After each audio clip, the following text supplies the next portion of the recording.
Biz, cause here's the biz.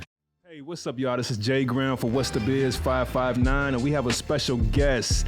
We have Darren Crisp for Crisp MMA. Yes, sir. Yes, sir. What's going on, cousin? I finally made it, man. Finally made yes, it. baby. Yes, man. Proud of you, man. dude. I'm proud of you too, man. Yeah, man. Yeah, so today we're going to talk a little bit about his world and what he does. First thing, let's just talk about MMA. For those who are unfamiliar with the MMA, first of all, hold on, let me rewind. First of all, for those who are unfamiliar with Darren Crisp, because we are talking about What's the Biz 559. Everybody knows who this man is, you know what I'm saying? But for those who don't know and for those who don't know what MMA is or, you know, the kickboxing world, please explain a little bit about that world. First and foremost, I want to say thank you for having me. It's an awesome opportunity for me to be here and be with my cousin, man. I'm proud of you, man. This is awesome. But all love. MMA came to me when I was like 24.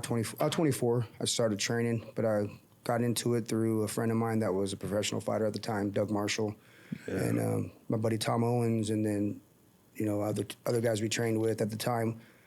I started getting into it. So when I got in there, it was like a kid from the streets, kind of just going through his motions at a young, you know, middle 20-year-old kid, and started learning the game. Didn't know nothing about it. You know, I knew how to box a little bit, and then once I got in there, it was an eye-opener because it showed me how to do grappling, boxing, and kickboxing all together. So once that happened, mixed martial arts is basically a mix of martial arts. That's what it basically stands for. It's basically all kind of arts, martial arts. Like you can have karate, taekwondo, jiu-jitsu, wrestling, boxing, Muay Thai, just a variety of martial art. What inspired you? Like, was it a movie you watched? Was it like a move you seen, or was it the Van Damme movies? I was just gonna say the Bloodsport, yeah, you know. But those movies inspired me, but I wasn't into it. You know what I mean? Like the movies, like karate and all that, because it was more fiction, you know, than anything. But reality, we didn't have nothing like that until the UFC came out in '93, I think it was, and started watching that. I was kind of like, oh man, this is pretty interesting, you know. But I wasn't having a itch for it or nothing until I hit my middle 20s, you know. Yeah. I was like seeing my friends train and fight, and I'm over there watching them. And people are like, dang, Darren, you're athletic enough to get your butt in there and try it, you know. So I went and trained, and within 6 months I was fighting, and it was just pretty intense because I was, you know, played football, played basketball, and all that stuff. So I was pretty decently athletic.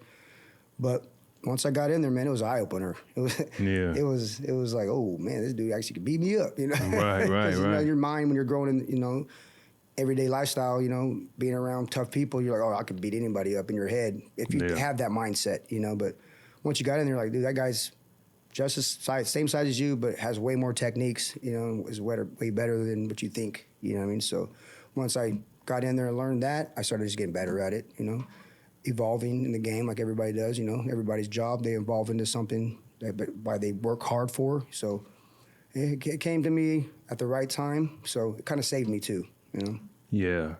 Yeah. What would you say is what's a highlight in that world? Winning. Yeah. That feeling of like being out there in front of people, like it's a very, very nerve-wracking experience, like mentally and physically. And first of all, you're putting your body through, you know, pain and all that stuff even from training, because you're, you know, fighting within 6 weeks or even closer to that. But I'd say it's the winning. Yeah, I'd say it's the winning. The feeling of having that W. Is it the same as when, like, because you played, you know, a lot of different sports. So is it the same feeling of winning, like a, you know, say if you went to the playoffs in football and basketball? No? Nope. It's individual sport. Individual, yeah. It's all you know. Wow. And you take that in with you because you know all the eyes are on you. And it puts you in a mindset of like, I have to go out there and perform, you know, like, because if I don't, I'm going to look bad. I'm going to look bad because I wasn't that good. And it all comes down to your training. You know what I mean? If you trained your butt off hard enough to go in there and get that W. So I'd say it's different, man, from actual, like, you know, team sports. It's a whole different mindset. Yeah. And you were born in the Valley, right? Yes, sir. Yes, sir. Visalia or Tulare? I was actually born in Tulare. Born right Tulare, here. yeah. Because I know Rob was too, so that's why I asked that. Yeah, I was born in Visalia. Yeah, that's crazy because you live in Tulare and all your family's in Tulare. I live in Visalia. Yeah, it's crazy, man. That's crazy. So, you know, from that world, when you started, you know what's crazy? I don't remember when you first got into. I remember when you were starting to get your fights and stuff like that, because that wasn't common talk No, it wasn't. Back then, you know, it wasn't like how it is now. No, so exactly. It's everybody's a different worlds. fighter now, Yes, you know, sir. and Yes, sir. it's very known, a very popular sport now. And that wasn't that. No, you probably was doing that the whole time, and I had no, or you probably even mentioned it. And I just didn't know what it was. Yeah, You know, what I mean? exactly. It's like I don't know what that is. It was a different world to people back then. Yeah, Because there wasn't that many events going on for guys that were in that world. You know, there was only so many shows that were out there that were actually like letting guys come out and fight. You'd have to like, originally you'd have to let us, we'd have to take off to go fight out of state. You know, because California for a long time was not commissioning MMA fights. yeah. So how we got into it was India casinos around here, like Tachi Palace, Eagle Mountain, all them. They were like the first group of entertainment places like that actually had MMA fights, but it was Right. non-sanctioned fights. So we'd go over there, but once you got paid, you're considered a professional. You know, like guys now, Wait. Say that again. When you got paid, what? when you got paid, you're considered a professional. Oh, okay. So non-sanctioning means what? Sanctioning fights mean the California state has to make sure that these guys got their medicals, got their license under the California State Athletic Commission. Right. So that's where you become like a boxer, like boxers and all that. That's what they have to go through. So they made it legal in 2007, I think it was. Yeah, 2007 was when they first had their first actual California Athletic Commissioned MMA bout. Oh, wow. And that was in 2007. But prior to that, it was mostly in California. It was all like indie casinos.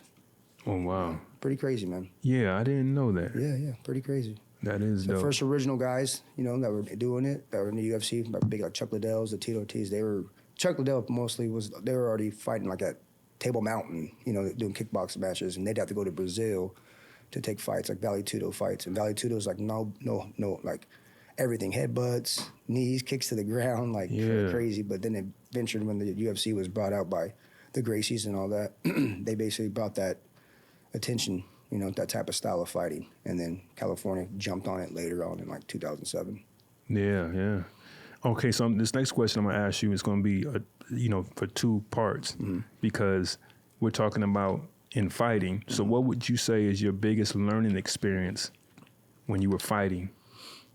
The humbleness, thought I was going to go in there and be like, man, I got to actually put it on me. Like, and having a better mindset of like, okay, I need to train a little harder and then put that in the arsenal, Now, you're training, you're training people. And let's talk a little bit about that. So it was about going to be 5 years in March. So I actually lost my job. I fired on a Saturday, not a Friday, but but I lost my job. It was just in transition of life. I was mentally in between what I wanted to do and sitting at home. And Amber's like, my lady, she's like, dude, like I'm tired of going places and people like actually walking up to you, hey DC, when are you gonna start training people? Yeah. And I was just like, oh, man, I don't want to take away from other people. And people are like, dude, there's over 100,000 some people in Visalia, dude. Right. Like, there's people all over that'll come and train with you. You're a good dude. You know your stuff, and you train with some of the best in the world. And I was just like, oh, whatever. But then one day she was just like, you have some money saved up, buy some mats. And I was just like, you know what, let's do it. And I grabbed them and put them in the garage, and here we are now. Like it's pretty cool, man. It came organically though, like I was doing privates only. I was only doing privates, and I had a couple guys that were trying to become fighters or just saying they were going to become fighters.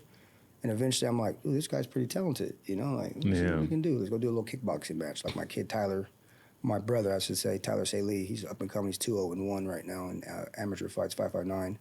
And we just started working together. And he stayed with me for 3 years straight, did a PKB match, went out there. He got a little controversy, but I could see the talent. I was like, oh, man. Yeah. Like, oh, man, he's actually doing what I'm telling him. It was me not ever wanting to be a coach or a professor type thing. I was, actually, I know a little bit, This guy is like showcasing what I've been teaching him. It's pretty cool to see. So after that, it just built organically, man. Like 2 other guys started hitting me out. Plus, I was training another young man named Nathan Chastain. He was one of my first kids. He's like going to be 18 here pretty soon. He's going to be doing amateur MMA fights here, hopefully by next year. Very, very talented young man. Very flashy, I like it. But he was training with me for just that amount of time too, like Tyler did for 3 years. So put him in kickboxing matches, and now I got over, I think, eight guys that are actually fighting now, like actually doing the amateur 559 fights. So when you say that means that you're coaching them Coaching them, I'm in their corner with them, like actually like putting the Vaseline on them. And and like pumping them up and, making them, go out there and bang, So is that 2 different businesses or is it the same, falls under the same? Okay. All in the same. Yeah. So now we went from just kickboxing matches to actually doing MMA. So now that's why the kickboxing matches we were doing was just to get our feet wet with that type of combat. Excuse me. Yeah. That type of combat. And now we're in the cage, man. So it's pretty. So when so how does that work? Like if somebody say I want to start fighting, right? You don't just take on people in the coaching realm. But you do train. But it has to be. Well, how does that work with the coaching? So the coaching thing, it comes down to them. I'm just gonna be honest. Like I'm not a type of coach or trainer that'd be like, "Are you ready for a fight right now, Jay?" You know what I mean? Like, let's go. You just only train for me 2 weeks because you got good boxing. Let's go. You know what I mean? Like, just keep paying me, right? Yeah, just keep paying this month. Right? I'm 6 years later. I got it, coach. You know what I mean? Right. But it's just how do I say, like, I don't want to feed my people to the wolves. Yeah, you know what I mean? I want to make sure they're dialed in, mentally and physically, because there's a lot of coaches out there that, oh, you want to fight, and dude can be 40-something years old or 30, 22, but no background. Yeah, got a couple bar fights, whatever. Yeah. Oh man, you got a good right hand. You want to fight next week in the freaking combat mat? And I'm more like, if you're gonna come to me, you're gonna get your money's worth, because I'm not gonna sit there and be like, oh, you're ready right now. No, man. If I'm over here as an old man, 42 years old, sparring you up, out of shape. Yeah. Well, there's no way I'm going to have you go in the cage and represent me, to be honest. You know, like my name's on that shirt, or I'm your coach. You know, I'd rather have you go out there and be 100% prepared, even if you're not 100, but at least 80, because usually fighters are never really 100%. Usually there's a lot of injuries, but I'd say I got to make sure my guys are ready. You know. What goes into being ready? Is it training? Just training? Just getting your butt on the mats every day. And there's rest periods. You know, I tell them sometimes just to take a rest, but it's a grind, man. That mentality and that set of like lifestyle is really a grind. You know, it's not the most paying good or good pay. You know, it's not really there, but until you get to that bigger level. But if you're that type of person that likes, it's like a love for it, love for it, like a passion. That's what it was with me. It was a passion. That's the reason why I actually got into coaching, because it's such a passion. Like, I'd watch with my friends, and I'd be calling, even Amber, I'd be calling the things out the guy's gonna do before he even does it. And Amber's like, "Babe, I'm telling you, you could be a good coach. Like, you know this stuff, you know." And so that's why I jumped on it, man. I have a real big passion of it. You know. Yeah. For it. And I think a lot of men, sometimes we need, well, a lot of us need that release, you know what I mean? Like after I had my surgery, that was one of the biggest hurdles, was that I didn't have a release no more. I couldn't compete no more. You used to play basketball all the time, and be in the gym every day. Exactly. I loved the competition of it, though. I loved the, that's you measuring up to people, and, you know what I mean, knowing where you stand, and, so I understand that. So, guys, we need that. Yeah. Some type of like interaction, some aggression to let it out, even if it's playing basketball, playing softball with a group of guys you barely know, or there's guys that go and play soccer, you know what I mean, at our age, like just that type of like athletic, if you want to be, just a release of like aggression. So the boxing, the kickboxing, the Muay Thai thing, for a lot of kids that are up and coming, that have been through a lot, it helps them release that old feeling that they had when they were growing up, like, let it out, like, let's let that aggression out, so we don't have to let it out on other people in everyday society. That's facts. That's facts. Yeah, it's crazy. Yeah, I see little Zion in there training, man. Yeah, he got some talent, man. He got some time though. I'm gonna be as hard I am on my boys. I'm gonna be hard on him too, because he thinks he's as athletic. I mean, because he thinks he's a crisp. You know what I mean? Yeah. He thinks he's got that skill. He does, but it's like, then he gets a little emotional. Yeah. But at the same time, it's just the building process for him. But it's so dope, because you get to train. You get to train him how to control that, and you know what I mean, channel that, because that's good. The anger, we just have to learn as men how to channel that into whatever it is that you're doing and stuff. There's a book. There's a guy, he trained Kobe, Jordan, and he was talking about they all had this darkness to them, right? And so the way I understood it is that he was saying that they knew their advantage was they knew how to take the pain and turn it on when it was game time. Yep. right? Yep. Or training. Yep. When it was training time, they took all that Put it and they towards the channeled training. it Yep. into whatever they was doing. Yep. But then when it was done, they knew how to turn it off. Well, mind over matter. Exactly. Yep. Yeah. For So sure. that's good. And, you know, that's where fathering Yes, sir. comes into play. You know what I'm sir. saying? Because, you know, women Yes, can't sir. teach. They don't even, a lot of them don't even understand that part of us. You know what I mean? That's just now coming out Yeah. and it's becoming common talk now, but that wasn't when we was younger at all. You do this or you do that. Yeah. You get what I'm saying? Like, you're That in the was it. house, that's it. This is it. Now people are actually showing their emotions as being a father and like actually wanting to be a dad. Yeah. You know, I can talk to him like this in a different tone because he's going to understand, not out of fear, but it's out of like, oh, that's my dad. Yeah. You know what I mean? So that's why I can get on him like that. And, you know, moms don't, I mean, moms are great because we're both, I mean, that was really about my mom, you know, single mom. You know, I love her to death. I wouldn't be here if it wasn't for her in a way, No. you know? So, but like me being a father and like understanding that, like my tone, the way I am with him makes him perk up a little bit more because, oh, she's my dad. For sure. You know, so it's pretty cool to have him doing training with me and stuff. But our next goal with him is just to let him play some sports now, you know? Yeah. Let him figure out what he wants to do, but he wants to do individual sports because he sees all our guys doing individual things. So like, he wants to play golf, you know, stuff like that. So, you know, we'll see. That's We'll see, tight. man. It's cool, man. I love it. Would you say, because, you know, I was raised, we know I was raised in Miami, and I don't remember MMA talk. Or even when I went back, you know, 2008 or 9, and there's that world wasn't really out there like that. You know what I mean? So would you say 93 was when it originated? Yeah. Yeah. Then they got bought out by the Zuffa brothers or something like that. And they were somewhere else and they bought it here? So they were already in Vegas. The UFC was in Vegas already, but they were going bankrupt, and these brothers went and snatched it up. And that guy Dana White, he went over there and was, you know, bragging about it, like, you guys need to buy this business, and he talked it into, what do you call that, into existence. Yeah. You know what I mean? To the point of, now look at it. You know what I mean? Yeah. The game has changed, because back in my day, you had to fight like 15, 16 times before you even got picked up from the UFC. You know what I mean? You had to be like damn near undefeated. You know what I mean? Excuse my language, but I'd take fights on 2 week notice just to say I could get more fights, so I could try to get to that peak. You know, and it was so when it started, it was very slow, 1 or 2 pay-per-views a year, so they didn't need that many fighters. Yeah. And now this past weekend there was just fights. You know, what I mean? Like every weekend, damn near there's fights, UFC fights, and there's other promotions out there, and seeing like one champion and it's Bellator, but the peak of as a fighter, the peak is you want to be in the UFC. Right. You know, so I'd say 93, and then that's when they got picked up. And then about 2005, when I got into it, it was still slow. 10 years after that, it was like still kind of not really big, you know, like how it is now on ESPN. You know what I mean? Like they got ESPN. They used to not have to be televised. You know, all they could do is get pay-per-view. So, basically they just blew up, you know, and it took time. It took time for them to get that promotion going. You know, now they're just one of the biggest organization in the MMA world, you know, so it's pretty crazy.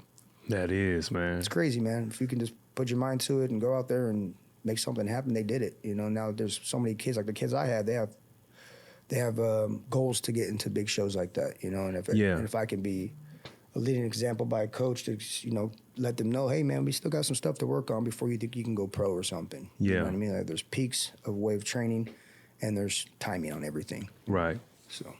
Yeah. And what percentage you think of your people that train with you, just training, not the ones you coach, but just people that train with you, what percentage do you think that they're thinking of advancing for pay, like trying to be professional? Like a percentage of the people I just train, not my actual fight team. Not your actual fight team. The people I train, they just want to do for fitness. Fitness, yeah. There's a couple kids that, you know, one's a correction officer. He wants to do a kickboxing match. And then he said, one day I might get in the 509 fights or something, coach. And it's like, well, we got to work, dog. Like, you know, you're athletic, but there's a lot of things we got to work on if you really want to do that. Because I don't feed everybody to my dogs, you know? Yeah. Because if I had everyday people coming and they wouldn't want to come back. Yeah. You know what I mean? So I'd say small percentage out of all the people I train. And the reason I asked that, because it seems like there's a lot of just training for fitness, like how you said, you know, versus I think when we was coming up, we was doing everything with intent. Like, I know, you know, it was basketball, you know, the usual suspects.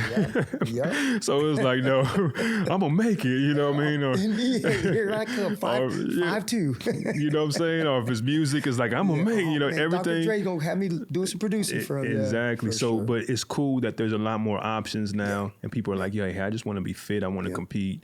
And a variety of fitness stuff, you know? Yeah. Because back then, there was no, like, kickboxing gyms, Muay Thai gyms. I mean, there was, but you had to go to Thailand, or you had to go, like, find it, like, in the city somewhere where a little Thai dude was teaching Muay Thai. People were like, what is Muay Thai? You know what I mean? And when I found Muay Thai, I was like, oh, man, this is elbows and knees, and I ain't got to use my hand. I got to elbow somebody. Yeah. You know, I ain't got to break my hand. Wow. That's called the art of 8 limbs, Muay Thai. But, yeah, I mean, everybody's doing that now, like a fitness type style. So, you know, as a coach, people that do the fitness side of it, I don't even try to get them involved with, like, trying to do tournaments or anything like that. No, okay. And everybody that is competing, their goal is to be in a big show. Yeah, okay, got you. Or even just do Muay Thai fights. There's a couple promotions out there that do just Muay Thai fights. So, and that's same concept of low pay, you know, because it's not it's not that big of a promotion. It's not that, you don't have guys coming in that are big money guys that are putting up a lot of money to pay these fighters to go do kickbox or Muay Thai matches. You know? So that's why a lot of them tend to eventually try to get into MMA, because it's a little bit better pay, I'd say. Besides boxing, I mean, we ain't making like them boxers, man. You can go get 1-0 and 60,000. I know, it's like crazy. Richard Torres, man, you know, he's doing it right now. He's representing Tulare, you know, I like that. And he's making a decent living off of it. You know what I mean? So boxing to MMA is two different worlds, I'd say, pay-wise. I think it's moving up because, like, it's just the structure of the business. You know what I mean? It's new. It's fresh. You got boxing been around for what, over 200 years or something. Something crazy. You know. Exactly. So it's evolved so much, and so that's what MMA wants to be like. Hopefully, in time, say, you know. Right. Get compensated for getting wrong. Poke your hands, cuz you know, and you got to pay for that out of your own pocket. You know, at least for like boxers, they get it fixed by the doctors. So. Yeah, and one of the craziest things to me in that world is the you know, like, you don't, no matter how good a person is, I know, you know, you guys are more up on it than me, so you guys are always educating me whenever we're watching a fight or something, and you'll be like, this guy's the man, this man's a man, and they end up getting knocked out.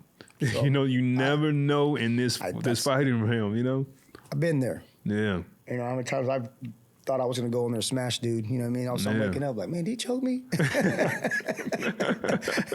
Right. You know what I mean? And then there's times that I've been in there, I'm like, oh, man, I beat that guy. That guy's really good, you know? It's just that 50-50. That's the MMA fight, you know? Like, it all just comes down to the mindset of the fighter. You know? Like this past weekend, I mean, one of the best guys in the world just lost to a guy that he thought he was just going to pick apart. Like you said, it just it happens. So when people ask me opinions, I'm like, I see the percentage of this guy actually winning because he does really well.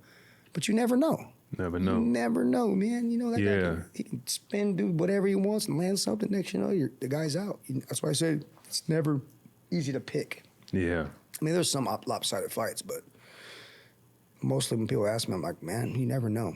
You know, I love that dude, but you never know. This guy might have that one punch and it happened this past weekend, kind of, you know, turn the tables on him, you know. So it's crazy, and that has to be humbling, like how you said. Exactly. It's very humbling. That's crazy. I have 20-something fights, and some of those ones I was just like, man, I could have beat that guy, but it's all preparation, you know. I wasn't preparing myself for it. I was taking short notice fights for financial reasons, you know. Basically, I got to pay my bills, got to pay my rent, you know. I could take that fight, make $2,000 back then was decent, you know. But it was just, you know, I tell my guys all the time, we're not going to be doing that no more. You know, we're just taking random fights. We're going to be prepared. You know, it's all about preparation for fighters nowadays because you have to be prepared, and that's why I tell them, stay ready so you don't have to get ready.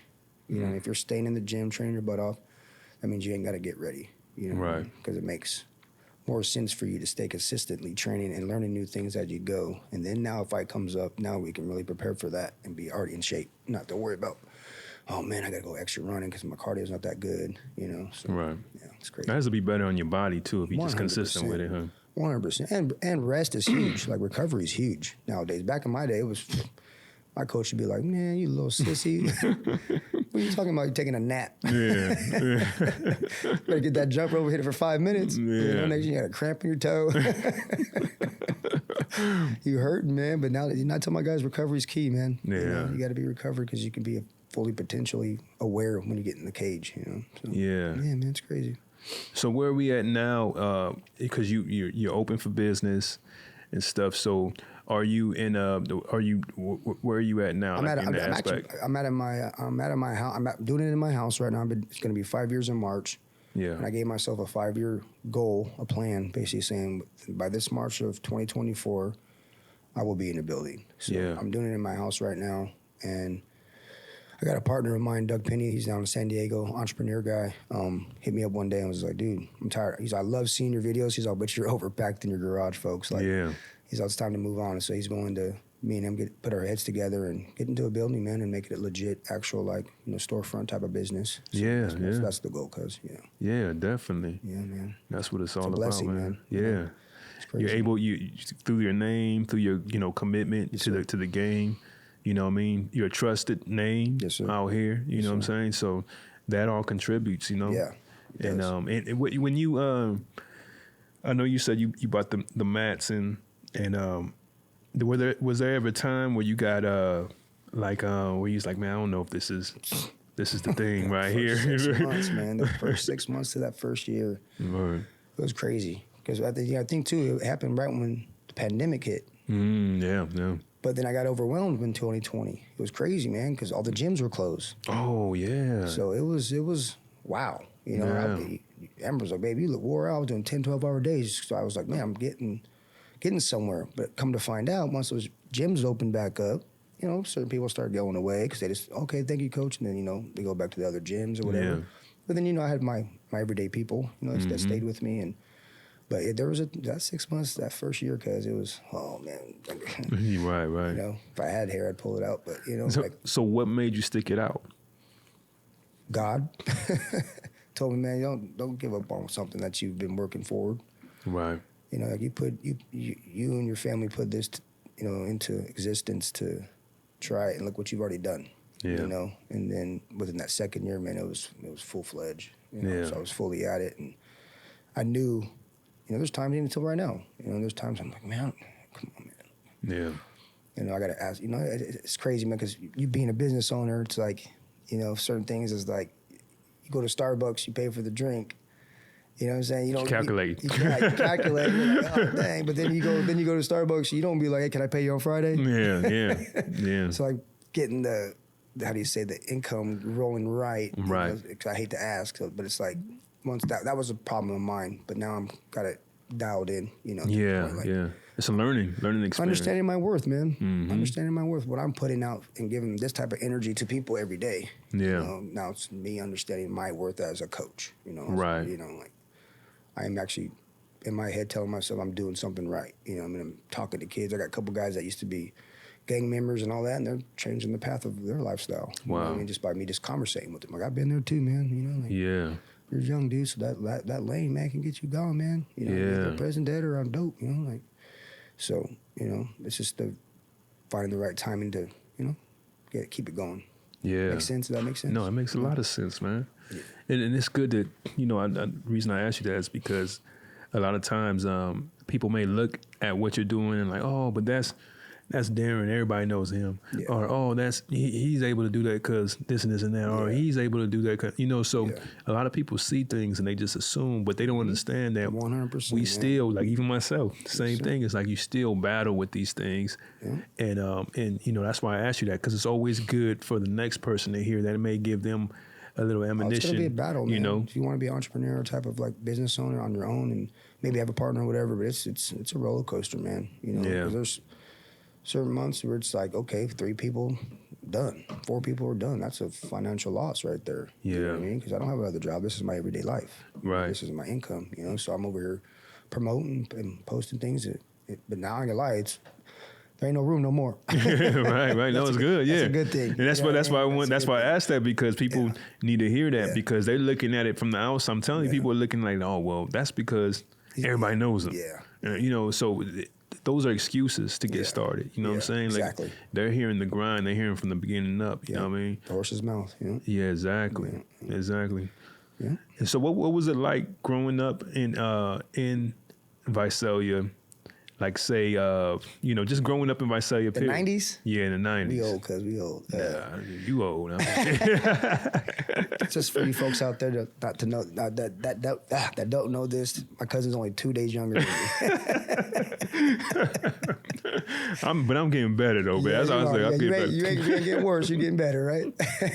I'm getting better, man. I just got more things to do. I don't forget. I just got more things to do, man. I forget. I gotta make sure you text me, please. What was that from the store you wanted? Now I'm back on track. But what was the question again? I'm sorry. Oh shoot, man. It's because I got things to do, man. Ain't because I'm old, all right? That's why I don't remember. Oh, hilarious. Well, next question. Okay, I got a good question. Role models, because I really don't remember that question. That's why I call it being on the fly. Oh man, but role models in general, it ain't gotta be in fighting. Yep. Give me 2 people that influenced you to get into the business world and keep going.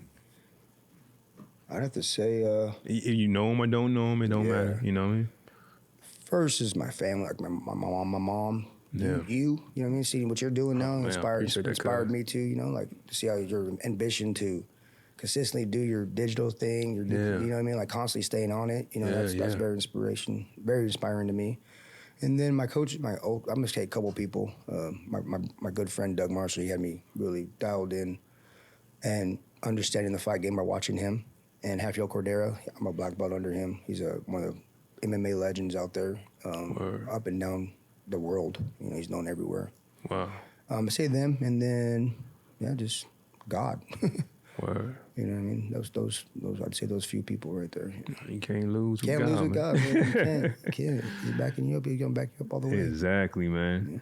Yeah. And then, so any fights or who's up? Do you have somebody that we need to look out for at your training? I got a few of them. You got a few. I got some arsenal. I got a safety. Oh, okay. I got a safe, I should say, of arsenal. I got guys I really believe in. You know, like my boy Tyler, like I said earlier. Tyler Lee, my boy Shane Christie, he's actually went pro recently at the A1 promotions out in Tachi Palace. That's in the Raya Faber's promotion. And then I got my boy Mark Hernandez. He was supposed to be fighting on this card, but he got a little injury, so he's out. And then I got a kid named Matt Wild. I mean, I got a pretty good list of guys, man, that are up and coming. I got my boy JJ fighting this weekend. Really good, just grimy type of guy that's just tough and durable. He's willing to go out there and just put on a show and let you know he's there. You know, very talented kid. And then I got my kid Nate. He's up and coming. He'll be next year. I got quite a good bit of guys, man. And I got a girl. Hopefully she'll be in there pretty soon. Named Brianna Stevens. She's a beast, dude. All she does is spar with boys. So wow. Yeah. Wow. We had one girl come over and it was like they left within 20 minutes. You know, like because she's a beast. But yeah, it's pretty funny. It's pretty funny. Dang. Not funny, but it's just I push it to them. I don't BS around them. You know what I mean? I'm real with them. We have fun. You know, we laugh a lot. You know, I like to. You know, of course. I like to be comical, kind of. You know, make people laugh, make them feel good. And but I'd say all my whole team, man, they all got potential. I'd say all of them have the opportunity to do whatever they want as a teammate. And I always tell them too, like, you know, I can take you so far, but I understand if there's opportunity somewhere I know those people, and it's the opportunity for you to go down south or up north. And you got the opportunity to take off, you know, don't forget about the old guy. You know what I mean? Like, hopefully I helped you out enough mentally and physically to get you where you want it to be. You know, my doors are always going to be open. You know? So that's my goal with them, is to get them where they need to be, and hopefully, you know, we can still keep working. You know, that's what I'd say about all of them. Yeah, for sure. Yeah. They're all good, man. They all got potential, man. And it's just a mental thing for them. I tell them, you know, you mentally get in your head, and sometimes you shut down. Yeah, that's part of the fight game. You know? It seems like you're more than just a coach. You're like, well, I'm a therapist. Yeah, that's what I was about to say. It seems like you're doing a lot, you know? Yeah, it's phone texts. I mean, we got a group text, and sometimes they'll text me individually and, you know, break it down what's going on in their life. You know, and I got another kid named Jonathan. You know, that's a good example right there. This kid named Jonathan, man, Voorhees. Could be such a freaking savage if, you know, once he gets his mind right, you know. But he's had a kid, so he's been through a lot, you know. Like, but I see a lot of potential in him. You know what I mean? It's just him getting his head clear. You know, like a lot of them, all fighters are mentally disturbed. Yeah. You know, you really have to have a crazy mindset to know that you got to go in there, bite down on a mouthpiece, and get punched in the face for $1. You know, Right. So, but I just try to inspire them and him and all of them in the right way. You know what I mean? Right. Yeah. Any words of advice for an aspire? I got 2 questions for that. For an aspiring, for just somebody that wants to get physically fit. You have any words for somebody that wants to? Nutrition. Yeah. Food. You know that. Yeah. You know I eat bad because you don't eat bad. But when I notice when I don't eat bad, I feel good. Right? Yeah. Especially at our age. Yeah, especially at our age. Yeah. Man. You know, I try for a weekend. I'll try to do something that you eat. You know what I mean? Like, I want that steak though. But I say nutrition and then like just constantly staying busy. Yeah. Like if I'm going to be inspiring to anybody out there, stay physically busy. Yeah. And mentally busy. You know what I Yeah. mean? Like just stay busy with, you know, if you're going to the gym, track, or doing whatever, walk, you know, you're walking, just constantly stay busy. You know what I mean? Like if you're sitting on your butt every day, you know what's going to happen, you know, stretch marks and fat butts. You know? Yeah. So I just, you know, to inspire anybody out there to stay focused and be you and, you know, keep your mind clear of evil things out there, you know, because there's so much toxic things out there in life now that people jump into, especially on the social media part, you know. So I would just say stay focused and inspired by what you have in front of you, like your family, God, you know, and things like that. Now, what about the person that wants to get, you know, the reason I'm asking this is because to me, it seems, you know, I hear a lot of people talk about this world and it seems like it's becoming popular, right? And so therefore, when it becomes popular, it becomes oversaturated. Yes, sir. So for a young man that wants to get involved in the business, whether it's promoting, whether it's coaching, what are some words or some advice you can give somebody just starting out? You know, I'm a young 19-year-old trying to figure out life, and I'm like, hey, I love fighting, or I want to get involved some kind of way. Yeah. You know what I mean, in that world. I'd say stay true to yourself, man. Don't veer off of inspiration off of dang mice or. Almost said MySpace. Oh man, you really showing our age now. Cut. He's done. Facebook. Stay out. Like don't. I mean, there's very inspirational videos on Facebook and Instagram and all that stuff. But then there's some things that people don't understand that's a facade. You know? Like, thanks. A lot of people follow these trends and think that hey, this is a way of making money. But then it's like 2 years go by, they're shut down. Right. I would say stay true to yourself and.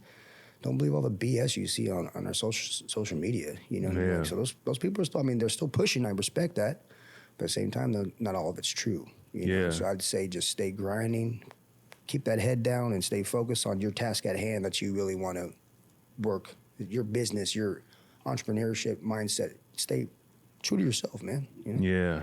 If you stay true to yourself, man, sky's the limit, dude. Right. You know, like I'm not even there yet. I'm just breaking the barriers right now. You know what I mean? Like I'm just barely getting over the dang fence, cuz. You know what I mean? Like, right. Because there's so much more to have to do to even get started. It started, but it's not really started. You get what I'm saying? Like it's a journey. So to say stay true to yourself, man, and keep that head down and focus on them goals, that tasks that you have. Yeah. Because there's gonna be trials and tribulations when you're starting off, but that's when you just know how to push through them. You know what I mean? Hit the bag on them. Yeah. Like keep them away and keep that positive energy going.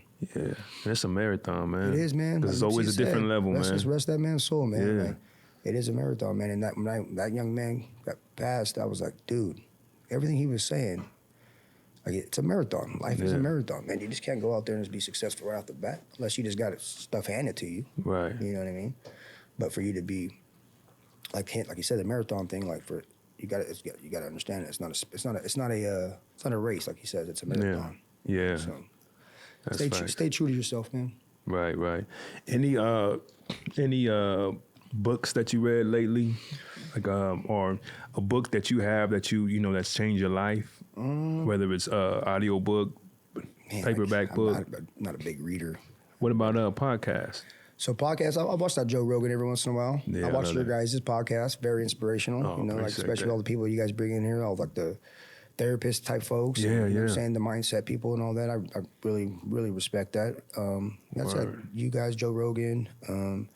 I don't know, man. I just more of like, I don't know, just more involved into what I do.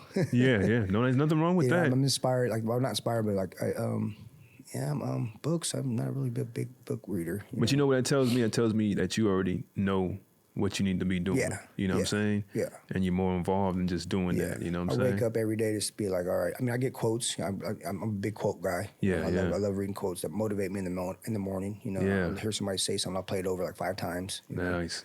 Zion's like, Dad, why you always playing that quote? Well, you see me up at 5, right? I'm doing something. Just quotes and like, you know, coaches, like my coach Hatfield Cordera, he's one of the most, I can listen to him talk every day, even though it's broken English, but he's just very, very, very, very positive and motivating. That's very motivating to me. Yeah. That's dope. Yeah. That's dope.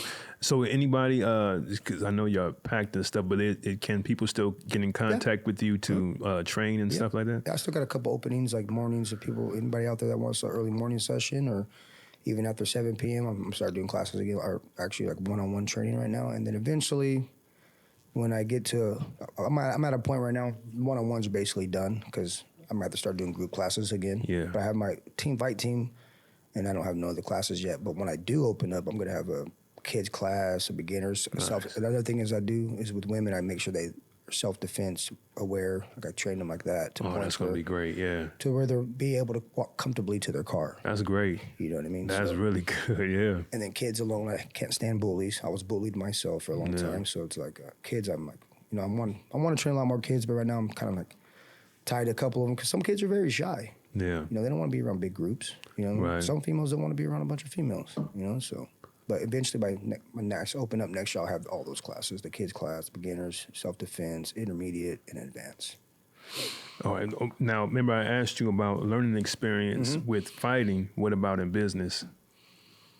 Learning experience in business. Biggest learning experience in business that you've learned so far. Be more vocal with like people, and not so like like how do you say like being more like.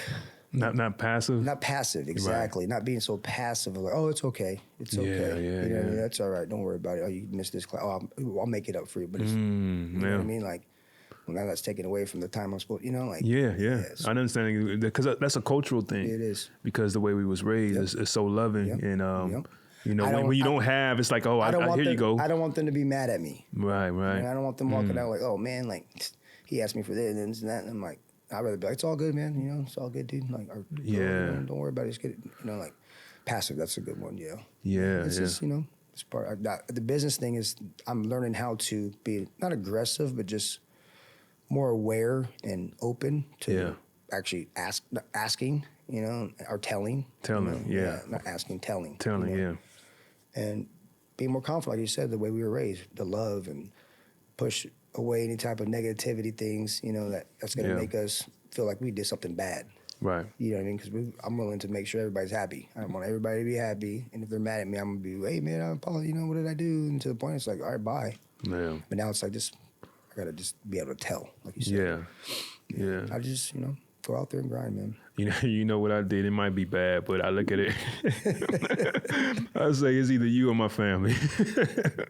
I had to switch it to that. You know what I'm saying? Because if you're not vocal about it, people take advantage of that. Sir. You know, and I'm gonna show you some stuff too about systems and stuff. Man, you gotta have some good systems in place. Some stuff, cuz I need that take you know all that out the equation. You know what I'm saying? I'm not sitting there scrambling like, oh my God. You ain't got to worry about it. It's already system set. Set in stone, you know what I mean? So definitely.